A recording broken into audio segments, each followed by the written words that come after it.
ఇందులో మేము ఉడకబెట్టిన అన్నమే వేస్తున్నాను, బేగా అయిపోతుందని.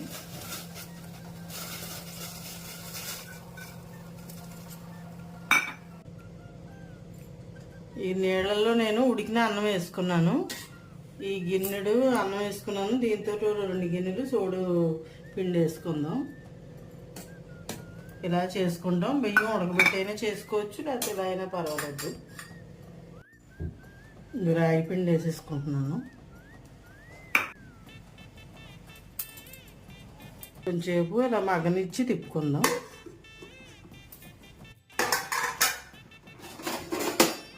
ఒకసారి తిప్పుకుందాము.